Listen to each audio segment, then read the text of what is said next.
Bien, mes chers collègues, nous accueillons Madame Valérie Pécresse, ministre du Budget, des Comptes publics et de la Réforme de l'État, porte-parole du gouvernement.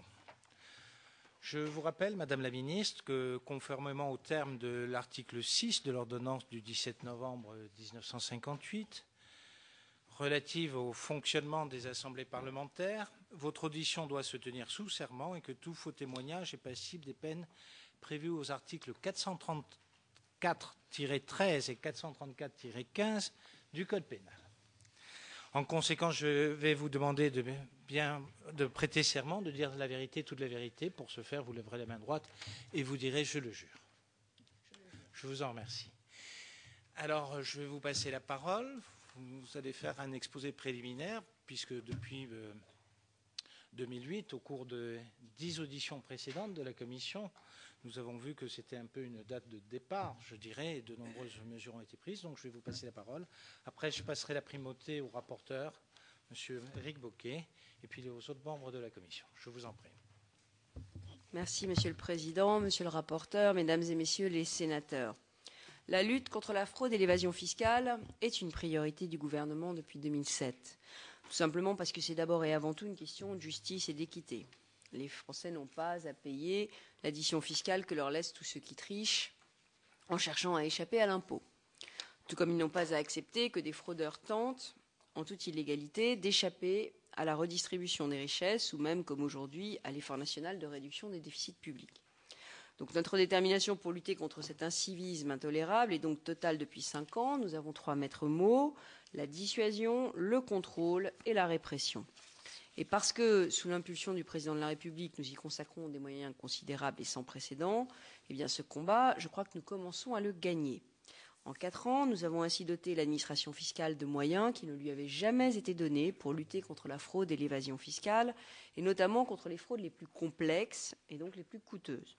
Notre priorité, ça a été d'améliorer notre capacité de contrôle en renforçant considérablement notre arsenal, qu'il soit juridique, technique, informatique et humain. Parce qu'en matière de lutte contre la fraude et l'évasion fiscale, il n'y a qu'une seule stratégie qui soit vraiment efficace, c'est la peur du gendarme. Et pour que le gendarme fasse peur, il faut qu'il soit beaucoup mieux armé que les fraudeurs. C'est le sens du renforcement des outils de l'administration fiscale que nous avons organisé méthodiquement, avec pas moins de 23 mesures prises depuis 2007. Alors d'abord, nous avons renforcé la capacité d'enquête de la Direction générale des finances publiques pour que ces contrôles soient mieux ciblés et les plus efficaces possibles. L'éventail des outils juridiques que nous avons mis en place est très large et nombre des 23 mesures fiscales qui ont été votées l'ont été à l'unanimité du Parlement. Et je veux insister principalement sur 4 outils. Le droit de communication que nous avons mis en place pour que l'administration fiscale puisse obtenir de toutes les banques installées en France des informations sur les opérations de transfert de fonds réalisées à l'étranger. Concrètement, le fisc peut désormais connaître très facilement tous les mouvements de fonds réalisés par tel ou tel contribuable avec tel ou tel État, avec les numéros de compte à l'appui. 449 banques ont ainsi pu être interrogées sur l'identification des personnes ayant réalisé des virements supérieurs à 15 000 € à destination de paradis fiscaux, ce qui a permis d'établir une liste de 1200 contribuables. Nous avons aussi créé le fichier des évadés fiscaux, EvaFisc, qui nous permet d'avoir une base de données laissant présumer la détention de comptes bancaires hors de France par des particuliers ou des entreprises. Alors EvaFisc est nourri par les réponses des banques, il est nourri aussi par Tracfin, il est nourri par tous les outils de l'État. Il comporte à ce jour plus de 95 000 informations sur des comptes bancaires de particuliers ou d'entreprises.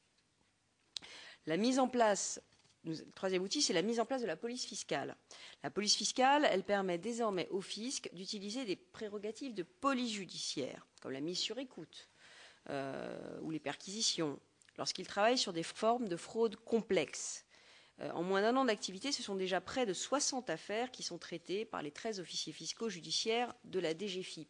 Mais pour vous donner un exemple très très concret de la différence entre le fisc et la police fiscale, le fisc, lorsqu'il demande des informations à un contribuable, enfin, lorsqu'il veut perquisitionner chez un contribuable, doit le prévenir au préalable. On est dans une démarche administrative. Donc on a toujours, on le prévient avant d'arriver. Bon.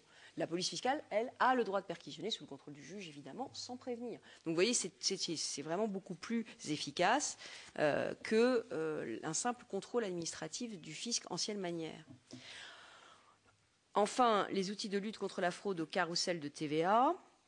Face à ce phénomène européen de grande ampleur, nous avons pris au niveau national des mesures législatives dissuasives et placé la lutte contre cette fraude, le carrousel de TVA, au cœur de la stratégie des services de contrôle fiscal. Alors c'est vrai qu'au début, on a été un peu surpris et pris de court par ces mécanismes et que maintenant, on a vraiment fait de cette question une question centrale. Alors au plan national, on a agi et évidemment au niveau européen, on a mis en place un système d'échange d'informations entre États membres qui s'appelle Eurofisc et qui a été adopté au second semestre 2008 sous la présidence française de l'Union européenne, donc sous notre impulsion. Alors ensuite, nous avons amélioré la coopération entre les services de l'État et notamment par des croisements de fichiers. Là aussi, c'était absolument indispensable. Cette coopération entre les services a par exemple joué à plein dans l'exploitation des fichiers HSBC et du Liechtenstein par l'administration fiscale, qui a travaillé avec la justice, la police et les douanes. Nous avons également approfondi avec la délégation nationale à la lutte contre la fraude les échanges entre l'administration fiscale et les organismes nationaux de protection sociale. Ces échanges permettent de croiser les fichiers et d'éviter notamment le versement de prestations indues, puis ça nous permet évidemment d'améliorer encore nos contrôles sur les trains de vie. Les trains de vie qui sont différents et quand on touche des prestations sociales, des minima sociaux et qu'on a un train de vie divergent, évidemment, il y a soupçon de fraude. Le dernier axe de renforcement, c'est la cellule de régularisation. La cellule de régularisation qui a été créée d'avril 2009 à décembre 2009 parce que nous avions décidé que le contrôle devait être beaucoup plus fort pour ceux qui avaient des comptes non déclarés. Nous avons aussi tendu la main à ceux qui souhaitaient se mettre en conformité avec le droit plutôt que d'être attrapés par le contrôle. D'avril 2009 à décembre 2009, ces contribuables ont pu, via la cellule de régularisation, déclarer leurs actifs et mettre fin à leur illégalité, sous réserve de payer les impôts et les pénalités afférentes. Enfin, sur le plan des ressources, depuis 2007, aucun poste de vérificateur du fisc n'a été supprimé dans le contrôle fiscal. Je le dis parce qu'on parle souvent de la règle du non-remplacement d'un fonctionnaire sur deux partant à la retraite. Cette règle, nous ne l'avons pas appliquée à l'aveugle, nous l'avons appliquée de manière ciblée. Nous n'avons supprimé aucun poste de vérificateur fiscal. Les emplois de ces agents qui sont en première ligne dans la lutte contre la fraude ont donc été sanctuarisés pendant le quinquennat.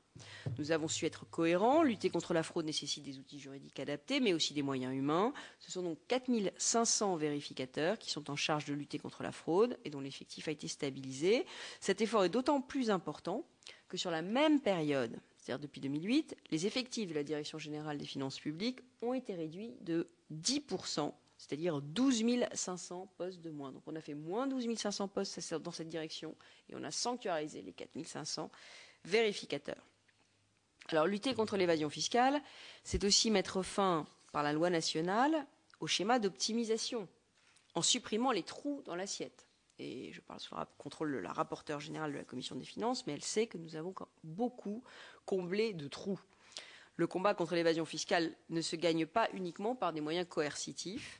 Il suppose également de sécuriser la législation fiscale afin de ne plus permettre, par le jeu de montage ou d'interprétation inventive, des évaporations de la matière imposable. La loi doit donc être aussi précise que possible et être adaptée afin de fermer toutes les voies d'optimisation. En la matière, le bilan du quinquennat démontre la volonté du gouvernement. Il y a plus d'une trentaine de mesures fiscales qui ont été prises pour renforcer l'assiette fiscale, qu'il s'agisse de l'impôt sur les bénéfices des entreprises ou l'impôt sur le revenu. À titre d'exemple, nous avons supprimé les mécanismes d'optimisation des quotes-parts de frais et charges pour l'application du régime mère-fille de taxation des dividendes. Nous avons renforcé les règles de lutte contre la sous-capitalisation qui permettent à certaines sociétés de maximiser la déduction d'intérêts d'emprunt. Nous avons taxé les biens détenus dans le cadre des trusts. Nous avons supprimé la possibilité pour les non-résidents d'utiliser des SCI pour échapper à l'impôt de solidarité sur la fortune. Nous avons plafonné pour la première fois les niches fiscales et successivement baissé ce plafond. Et nous avons mis en place l'exit tax à l'automne. Ce n'est qu'un florilège de ce que nous avons fait, mais il y a une trentaine de mesures de comblement de l'assiette fiscale. Ce volet essentiel de la lutte contre l'évaporation de notre assiette fiscale est trop souvent négligé. C'est pour ça que je tenais à en faire part à votre commission d'enquête. Mais ces mesures sont souvent très techniques. Alors, quelquefois, elles passent inaperçues. En réalité, elles sont au cœur de la lutte contre l'évasion fiscale, parce qu'elles seules peuvent faire échec à l'imagination des conseillers fiscaux pour échapper à l'impôt en toute légalité. Pour être efficace, le combat contre l'évasion fiscale doit aussi dépasser les frontières. C'est pourquoi, depuis fin 2008, le président de la République mène la mobilisation de toute la communauté internationale contre les États et les territoires non coopératifs. Ainsi, c'est grâce à l'engagement personnel de Nicolas Sarkozy et à celui de la chancelière allemande que le G20 s'est saisi de la question de la transparence fiscale lors du premier sommet de Washington en 2008 et que des résultats concrets ont été obtenus dès 2009 lors du sommet de Londres. Désormais, la transparence, la levée du secret bancaire, la coopération entre administrations fiscales sont reconnues à travers le monde entier. Qui aurait pu l'imaginer il y a seulement 5 ans? De nombreux pays ont modifié leur législation nationale afin de la rendre conforme aux engagements pris. Sur le continent européen, je pense au Liechtenstein, à l'Autriche, au Luxembourg, mais je pense aussi à certains grands centres financiers asiatiques comme Hong Kong ou Singapour, ou à des paradis fiscaux comme les îles Caïmans, les îles Vierges britanniques ou les Bahamas. Ces évolutions sans précédent, elles ont en particulier été encouragées par la publication par l'OCDE de listes qui classent les juridictions en fonction de leur degré de transparence en matière fiscale. Cette stratégie de stigmatisation, qui vise à inciter les paradis fiscaux à rentrer dans le droit chemin, a immédiatement porté ses fruits. Plus de 700 accords bilatéraux d'échange d'informations ont été signés à travers le monde depuis 2009, soit bien davantage que tout au long de la décennie précédente. Cet indéniable succès donne, je crois, une vraie leçon à tous ceux qui doutent de l'action politique, parce que là où tant de responsables politiques se sont contentés de dénoncer les paradis fiscaux, sans jamais agir, le président de la République a su démontrer qu'à la force de la volonté, on pouvait avoir raison de citadelles les plus imprenables et on pouvait surtout obtenir un consensus international sur des questions qui paraissaient être insolubles, et qui en tout cas le sont au niveau national. Alors évidemment, la signature de l'accord d'échange de renseignements n'est qu'un premier pas et nous devons nous assurer qu'ils sont suivis d'effets concrets. Nous y avons veillé en mettant en place un forum mondial. Ce forum mondial assure le suivi des engagements pris, évalue l'efficacité de l'échange. Il permet de maintenir une pression très forte sur l'ensemble des paradis fiscaux qui restent sous la menace de sanctions en cas de non-respect des engagements pris. Nous avons également veillé à ce suivi en traduisant dans l'ordre juridique national, cette fois, les engagements pris dans les enceintes multilatérales. Le gouvernement a très rapidement ouvert des négociations pour signer des accords bilatéraux avec les États qui figuraient sur la liste de l'OCDE.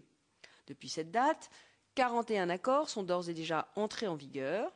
En matière de transparence, nous sommes donc, vous le constatez, l'un des pays les plus investis dans la lutte contre les paradis fiscaux.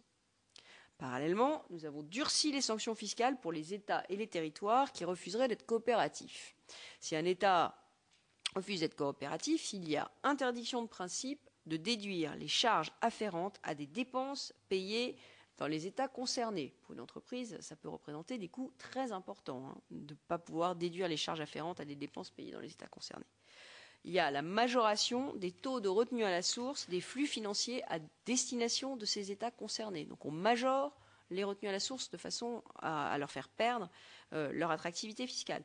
Il y a non-application de l'exonération des plus-values de titres et de dividendes en provenance des sociétés implantées dans un État ou un territoire non coopératif. Et enfin, il y a la création d'une obligation documentaire spécifique et renforcée en ce qui concerne les transactions de toute nature réalisées par des groupes internationaux avec des entités situées dans un paradis fiscal. Grâce à l'outil fiscal, c'est un véritable arsenal de sanctions économiques contre ces États que nous avons mis en œuvre.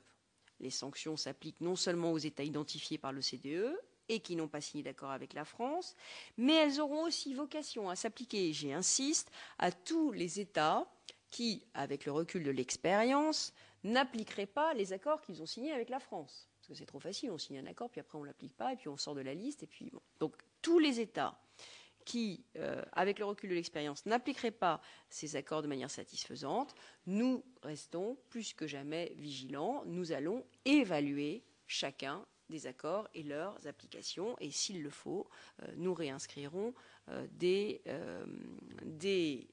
États sur notre liste nationale. pour leur appliquer les sanctions nationales. Pour finir, notre stratégie face à la fraude et l'évasion fiscale a montré sa redoutable efficacité au travers des recettes fiscales qu'elle a d'ores et déjà rapportées à l'État. Vous savez, en 2010, le contrôle fiscal a rapporté 16 milliards d'euros, soit 1 milliard de plus qu'en 2009. Nous avons des premiers éléments non définitifs pour 2011 qui témoignent de la poursuite de cette progression. Le nombre des comptes bancaires à l'étranger déclarés était de 25 000 en 2007. Il est aujourd'hui de 77 000 en 2010. Donc il a triplé. C'est une très forte progression, vous l'admettrez. C'est une volonté de transparence des contribuables que nous ne pouvons que saluer, mais qui montre aussi l'efficacité de l'action gouvernementale. La cellule de régularisation a permis de régulariser la situation de 4 700 contribuables et de rapatrier en France 7 milliards d'euros d'avoirs, qui à l'avenir généreront des nouvelles recettes fiscales. La régularisation elle-même a rapporté à l'État 1,2 milliard d'euros de droits et pénalités. C'est un excellent résultat qui n'a aucun équivalent par le passé. Par ailleurs, vous le savez, un dispositif de contrôle exceptionnel concernant la liste des 3000 de l'affaire HSBC a été mis en œuvre. 800 contrôles ont d'ores et déjà été engagés, 350 sont achevés, avec 160 millions d'euros de recettes fiscales à la clé. Les fraudes carrousel à la TVA, réprimées sur la période 2008-2010, s'élèvent à 1 milliard d'euros. En 2010, l'administration a déposé 29 plaintes pour fraude fiscale et 12 pour escroquerie à l'encontre de leurs investigateurs. Le nouveau système Eurofisc a permis en 2011 l'échange de plus de 45 000 informations portant sur 16 000 sociétés pour un montant de transactions de 10 milliards d'euros.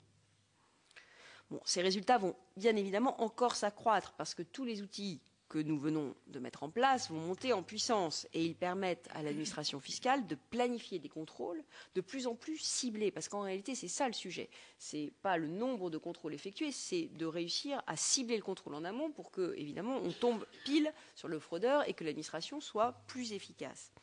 Ainsi, la Direction générale des finances publiques a mené une action afin d'identifier tous les achats effectués avec des cartes bancaires étrangères par des résidents français. Ça veut dire que nous sommes aujourd'hui en mesure d'identifier les résidents français qui détiennent des comptes à l'étranger et donc aussi des comptes non déclarés. Ce test a été concluant et près de 100 contrôles ont pu être lancés grâce à ce dispositif d'identification des achats faits à partir de cartes bancaires étrangères. Voilà, mesdames et messieurs les sénateurs, un premier bilan, en attendant vos questions, de notre lutte contre la fraude et l'évasion fiscale. Je vous le dis, en toute franchise et en toute impartialité, si on peut être impartial à si brève échéance politique, jamais aucun gouvernement n'avait affiché de tels résultats concrets en la matière. Nous avons pris des mesures strictes et audacieuses pour récupérer cet argent qui est dû à la République et à la nation. Dissuasion, contrôle et répression, c'est la voie que nous avons choisie, c'est la plus efficace et surtout, c'est la seule que les Français acceptent. Merci Madame la Ministre. Je passe la parole au rapporteur, Monsieur Alain Bouquet. Du coup, je vous appelle toujours Eric, mais... Bien, ce n'est pas grave. Madame Bouquet qui est en partie responsable. Bien, Madame la Ministre, votre audition de ce matin, je dirais, vient à point nommé. Nous sommes un peu à mi-chemin des travaux de cette commission, travaux engagés depuis début mars à un rythme soutenu. Et donc il était intéressant, après avoir auditionné pas moins de 11 services de l'administration en charge de la lutte contre tous les types de fraude, d'évasion, blanchiment et autres pratiques répréhensibles. Je me permets de les énumérer puisque nous sommes écoutés aujourd'hui. Donc il faut que nos concitoyens sachent d'abord le travail que nous avons réalisé, non pas par autoglorification, mais parce que pour montrer que cette commission travaille, d'une part, et puis que chacun comprenne bien de quoi nous parlons quand nous utilisons des sigles, puisque nous avons en général une forte propension à utiliser des sigles. Donc nous avons auditionné 11 services, pas moins, donc l'inspection générale des finances, les douanes et droits indirects, la direction générale, la direction des affaires juridiques, des contrôles et de la lutte contre la fraude, la direction générale des finances publiques, des GFIP, Le contrôleur général de la lutte contre la criminalité organisée et la délinquance financière, je souligne l'intérêt de l'expression délinquance financière, Tracfin que vous avez cité, donc en charge du renseignement et de l'action contre les circuits financiers clandestins, la DNVSF, la Direction nationale des vérifications des situations fiscales, l'autorité de contrôle prudentiel également, le Conseil d'orientation de lutte contre le blanchiment des capitaux et le financement du terrorisme, qui est aussi une dimension du sujet, la Direction nationale des enquêtes fiscales et enfin la Direction des vérifications nationales et internationales. Donc il était intéressant que nous puissions entendre à ce stade le ministre en charge de cette administration et de cette compétence. Et d'autre part, vous l'avez évoqué, nous sommes à l'époque d'un bilan, puisque une séquence politique va s'achever. Voilà, le calendrier est là.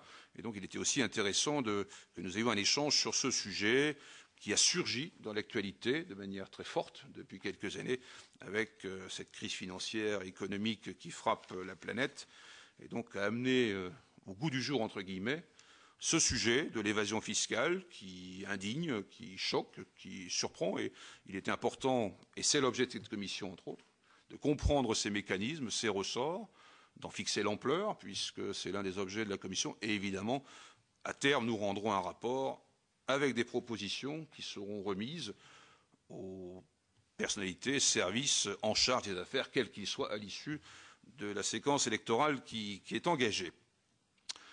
Alors, j'entends bien, Madame la Ministre, votre enthousiasme, indéniable succès, florilège, redoutable efficacité. Voilà, je retrouve là la marque du volontarisme affiché par le Président de la République en son temps et vous-même ce matin. Vous disiez déjà le 24 novembre 2011, en fin d'année dernière, je vous cite, « Certains préfèrent la voie de l'amnistie, ce n'est pas la nôtre. Notre méthode, c'est la peur du gendarme. » Vous venez de réemployer l'expression. Or, je vais quand même citer un chiffre qui va atténuer l'enthousiasme général. Sur les 230 requêtes d'information adressées à 18 États, seuls un tiers ont reçu une réponse. Il y a quand même là un constat d'échec qui doit nous interroger.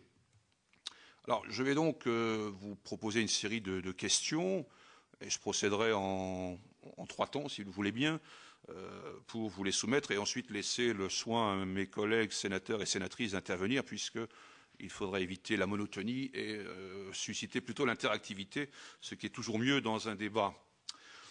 Donc, Madame, vous avez présenté l'action des gouvernements auxquels vous avez appartenu, comme témoignant d'une volonté résolue de lutter contre l'évasion fiscale internationale. Or, la politique fiscale que vous avez mise en œuvre a été marquée par la réduction essentiellement de la fiscalité sur les hauts revenus, que ce soit ceux des particuliers ou ceux des entreprises. La presse s'en faisait l'écho la semaine dernière, faisant un bilan de l'évolution de la fiscalité entre 2002 et 2012, donc 10 années, et il apparaissait clairement que les hauts revenus, les gros patrimoines avaient principalement bénéficié des dispositions que vous aviez mises en place. Je ne mentionnerai que le bouclier fiscal et la formidable explosion des niches fiscales destinées aux entreprises, parmi lesquelles la palme revient sans doute à la niche Copé. Vous avez inlassablement expliqué que ces mesures répondaient à l'objectif double d'améliorer la compétitivité et l'attractivité économique du pays. Il fallait prévenir l'exil fiscal des personnes à très haut revenu et élever la rentabilité du capital. C'est ce que vous disiez. Ce dernier objectif, partagé de par le monde, par tous les gouvernements libéraux, et qui se traduit par une concurrence fiscale destructrice, on le mesure, sans fin. Vous avez d'ailleurs rendu aveugle à la manipulation de la finance par l'utilisation de l'effet de levier, qui fut un élément essentiel du déclenchement de la crise que nous vivons. De même que l'expansion sans précédent des revenus financiers versés aux actionnaires, les chiffres ne se sont pas démentis entre 2008 et 2011, bon an mal an, le niveau des dividendes versés aux actionnaires du CAC 40 était autour de 40 milliards d'euros annuellement, à quelques variantes près. Ceci indépendamment de l'état de crise qui s'aggrave et qui plonge les pays dans l'austérité chaque mois. Donc, remarquable régularité de ce point de vue. Et donc, l'investissement de son côté stagnait et n'a pas suscité la réaction de politique économique à laquelle un gouvernement soucieux de la justice sociale et de la croissance économique aurait dû procéder. Politique fiscale, politique des revenus, politique financière, tout est allé dans le même sens, celui du triomphe de la rente sur l'investissement et le travail. D'une certaine manière, cette politique a été couronnée de succès. J'en viens précisément aux grandes entreprises du CAC 40 qu'on a souvent évoquées dans cette commission à l'occasion de plusieurs auditions, dont on sait, le CPO l'a montré, le Conseil des prélèvements obligatoires il y a quelques années, imposé à un taux moyen de 8% contre un impôt théorique à 33%.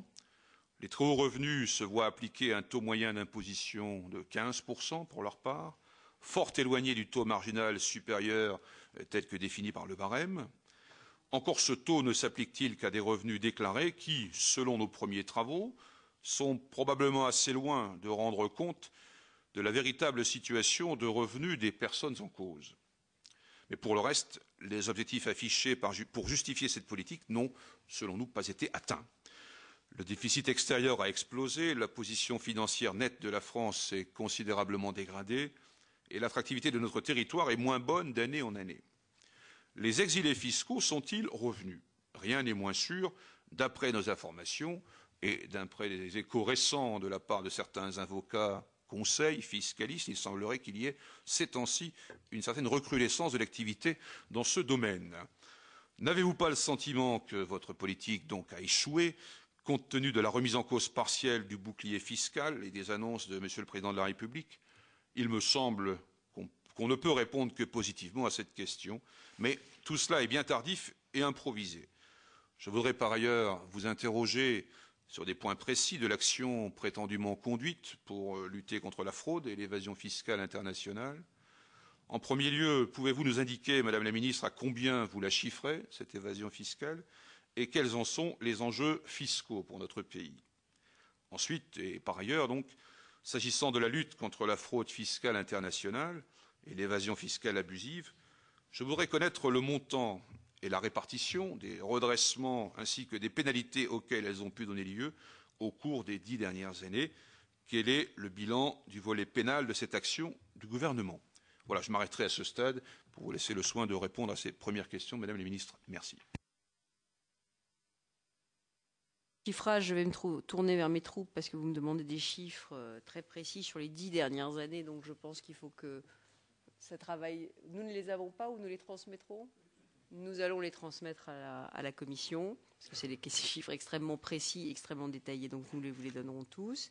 Et sur la première question que vous posiez, le chiffrage global de l'évasion fiscale, par définition, à partir du moment où il s'agit d'une fraude, nous n'avons pas d'évaluation aujourd'hui à ce stade crédible. Mais je voudrais revenir un tout petit peu sur votre propos liminaire, si vous me le permettez, pour vous dire que très clairement, il y a eu deux phases dans le quinquennat. Il y a eu une première phase où effectivement le président de la République, avant la crise économique qui nous a frappés, a souhaité faire une relance du pouvoir d'achat des classes moyennes avec un outil fiscal. C'était là le moment de travail, emploi, pouvoir d'achat, avec la défiscalisation des heures supplémentaires qui n'a pas touché les hauts revenus et les gros patrimoines, avec la défiscalisation des droits de succession, sauf, je tiens à le préciser, les 3 millions de ménages les plus favorisés. Donc on ne peut quand même pas dire que c'était un cadeau aux riches, c'était un cadeau aux classes moyennes supérieures, classes moyennes, mais pas aux 3 millions de ménages les plus imposés.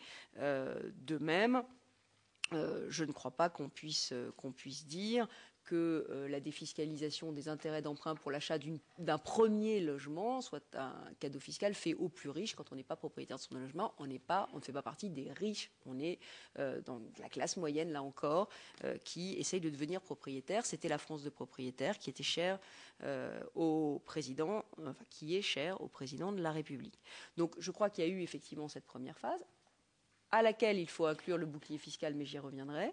Et puis ensuite, il y a eu une deuxième phase, tout de suite après la crise, où, face à une crise qui a creusé les déficits par manque de recettes, nous avons été obligés de déployer des filets de protection sociale extrêmement solides. Je me permets de vous donner un chiffre, Monsieur Bocquet, qui ne sort pas souvent, puisque nous sommes enregistrés, puisqu'il y a aujourd'hui des témoins. C'est que nous avons fait 110 milliards de dépenses sociales supplémentaires sur le quinquennat. 110 milliards. 110 milliards parce que la crise nous a exigé plus de nous pour protéger les plus fragiles. 110 milliards de dépenses sociales supplémentaires. Donc évidemment, il fallait les financer. Je ne peux pas vous laisser dire, Monsieur le Sénateur, avec tout le respect que je vous dois, que l'investissement, nous n'avons rien fait pour. Au contraire, il y a eu cette crise, nous avons fait des dépenses sociales, mais nous avons aussi fait un plan de relance qui a été salué par l'OCDE comme étant exemplaire et qui a été ensuite suivi par l'ensemble des pays de l'OCDE, un plan de relance par l'investissement. Et ensuite, nous avons fait un grand emprunt, qui a d'ailleurs été très critiqué par l'opposition à l'époque, un grand emprunt de 35 milliards pour investir dans l'avenir. Donc nous avons justement fait la politique que vous souhaitez, c'est-à-dire baisser les dépenses de fonctionnement de l'État, tendu des filets de protection sociale et investi dans l'avenir. Ça nous a coûté beaucoup d'argent. C'est pour cela que la dette de la France a augmenté et que ses déficits se sont creusés. Mais c'est une politique que j'assume totalement. C'est une politique de justice, c'est une politique d'efficacité économique. Et je revendique d'avoir participé à cette politique. Alors, sur la question des niches fiscales, sur le bouclier fiscal, puisque c'est votre première question, le bouclier fiscal, nous avons décidé de le supprimer, comme vous le savez. Nous avons décidé de le supprimer parce que, en temps de crise, il devenait inefficace. Pourquoi il devenait inefficace, ou plus exactement contre-productif? Parce qu'en temps de crise, nous avons choisi d'augmenter les impôts sur les ménages qui avaient le plus de revenus et de patrimoine, d'augmenter les impôts. Et je peux vous le prouver, la taxation des revenus du capital, vous en avez parlé, vous avez parlé de l'augmentation des dividendes pendant la crise. La taxation des revenus du capital, en 2007, sur les dividendes, c'était 27%. En 2012, sur les dividendes, c'est 36,5%. La taxation des intérêts perçus, en 2007, c'était 27%. En 2012, c'est 39,5%. La taxation des plus-values immobilières, c'était 27%, c'est aujourd'hui 34,5%, avec la fin de l'exonération des plus-values au bout de 15 ans pour les résidences secondaires. Les plus-values mobilières, maintenant, c'était 27% en 2007, c'est 34,5%, et nous avons mis fin cette année au projet d'exonération après 8 ans des plus-values mobilières. Donc en réalité, nous avons aujourd'hui 10 points de plus de taxation des revenus du capital que l'Allemagne. 10 points. Donc on ne peut pas dire, ce serait un contresens absolu, que le président a été le président des rentiers. Il a taxé les rentiers 10 points de plus que notre voisin allemand. Au contraire, il a été le président du travail. Et c'est pour ça qu'il a défiscalisé, par exemple, les heures supplémentaires. C'est pour ça qu'il a privilégié la baisse du coût du travail. Monsieur le sénateur, vous parliez de la question de la compétitivité de la France et de notre déficit commercial. Vous savez que nous avons proposé et fait voter une TVA anti-délocalisation qui baisse le coût du travail pour privilégier le travail et pour éviter les délocalisations, mesure sur laquelle l'opposition entend revenir si, par malheur, elle arrivait au pouvoir. Donc, voilà, le président de la République a été le président du travail, il n'a pas été le président du capital. Alors sur les grands groupes, là aussi, sur la niche Copé, je suis très heureuse qu'elle s'appelle Copé, et ça ne me pose aucun problème, et je suis certaine que Jean-François en assume pleinement la paternité, mais enfin, il faut quand même revenir à la genèse de cette niche, qui vient du rapport Charzat de 2001. Monsieur Charzat n'étant pas, je parle sous le contrôle des élus de Paris, totalement inféodé au président de la République, quand en 2001 il fait son rapport et qu'il dit qu'il faut absolument mettre fin à une fiscalité qui est contraire à l'attractivité de la France, qui est totalement dérogatoire du droit commun européen, qui est la fiscalisation des plus-values des titres de participation des entreprises. Bon, moi je veux bien, mais qu'est-ce qui se passait en 2001 ? Eh bien, les grands groupes partaient installer leur holding à Bruxelles ou au Luxembourg pour pouvoir défiscaliser les ventes de titres qu'ils détenaient, et parce que tous les pays d'Europe qui nous entourent ont défiscalisé ces ventes. Alors, bon, nous avons décidé néanmoins, à la demande notamment de l'opposition, notamment de Mme Bricq, de mettre une quote-part pour frais et charges sur ces plus-values. Donc nous avons mis une quote-part de frais et charges de 10% aujourd'hui. Donc nous avons fait le maximum, j'allais dire, on peut toujours faire plus, mais à un moment, il faut arbitrer entre un risque de voir l'assiette fiscale totalement disparaître et donc le rendement fiscal totalement disparaître et le plaisir d'augmenter les impôts. C'est d'ailleurs le problème excusez-moi, mais de la tranche maximale d'impôt sur le revenu à 75%, dont M. Hollande a dit qu'elle rapporterait 0. Quand on taxe trop, alors que les pays voisins ne taxent pas, à la fin, l'assiette fiscale s'évapore, et quand l'assiette fiscale s'est évaporée, il n'y a plus d'impôt. Voilà. Donc il faut trouver enfin, ce que nous avons essayé de trouver, c'est de trouver un juste équilibre entre la justice fiscale et l'efficacité fiscale. Il faut les deux dans notre pays. Sinon, évidemment, ça n'est plus de l'évasion fiscale, c'est du départ de sociétés, de grands groupes. Sur la fiscalité des grands groupes, nous avons été très sensibles au problème que vous soulevez à juste titre, monsieur le sénateur, qui est que les grands groupes sont moins fiscalisés que les PME parce qu'ils optimisent leur fiscalité. Et ils optimisent en utilisant des dispositifs qui leur étaient propres. Nous avons supprimé les reports, la possibilité de reporter les déficits qui est évidemment une possibilité essentiellement utilisée par les grands groupes. Ça nous a rapporté 1,5 milliard d'euros. La quote-part pour frais et charges sur la niche Copé nous a rapporté 400 millions d'euros dès l'année dernière. Nous avons fait une surtaxe exceptionnelle d'impôt sur les sociétés cet automne de 5% sur les grands groupes. C'est pour ça d'ailleurs qu'aujourd'hui la fiscalité des grands groupes, elle est effective, elle est de 36% et non plus de 33%. D'ailleurs c'est un peu paradoxal. En fait, François Hollande, dans son programme, propose de la baisser, puisqu'il dit 35%. Et puis nous avons pris toute une série de mesures anti-optimisation. Par exemple, je vous ai parlé de la lutte contre la déduction excessive d'intérêt, la mesure sous-capitalisation, la question des prix de transfert des entreprises, qui est une question évidemment excessivement importante, parce que les entreprises, les grands groupes, et ça c'est un sujet qui est un sujet sur lequel il faut encore qu'on travaille. Moi je ne dis pas qu'on a tout fait parfaitement et qu'on a atteint, je veux dire,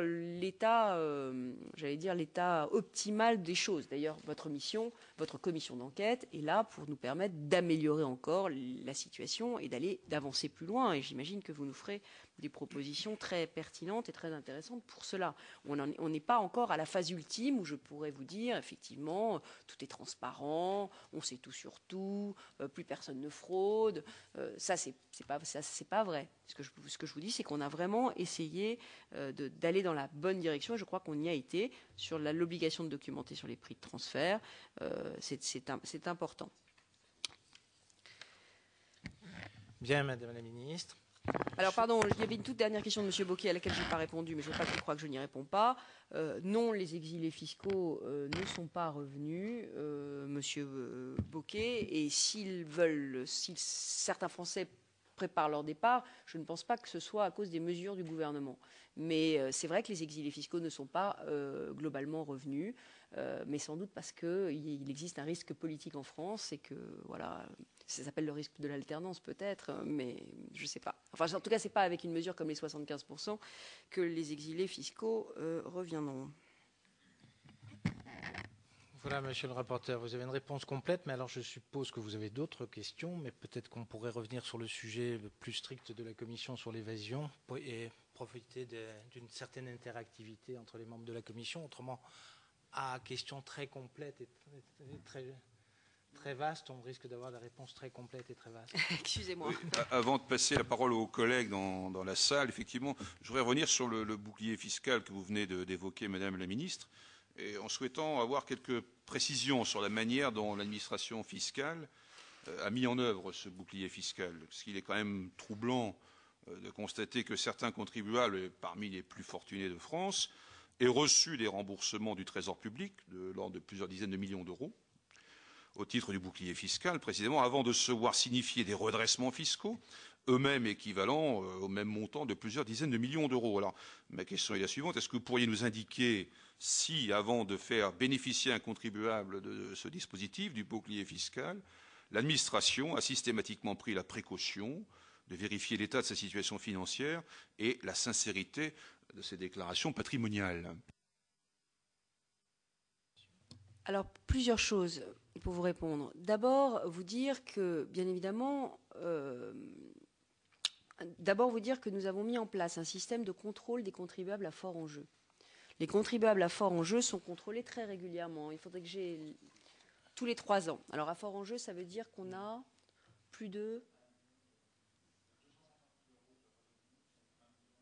Voilà, quand on a plus de 250 000 euros de revenus et plus de 1 million de patrimoine, eh bien, on est considéré comme un contribuable à fort enjeu, donc on fait l'objet d'un contrôle systématique tous les 3 ans.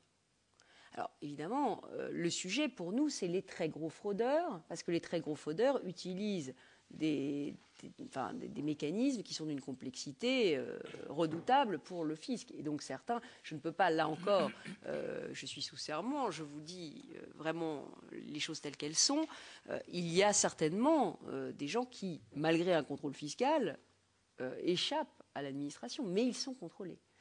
Et si on peut voir les choses, on les découvre. Donc tous ces contribuables qui ont fait l'objet du bouclier fiscal dès lors qu'ils avaient plus de 250 000 euros de revenus et plus d'1 million de patrimoine avaient fait l'objet d'un contrôle fiscal préalable.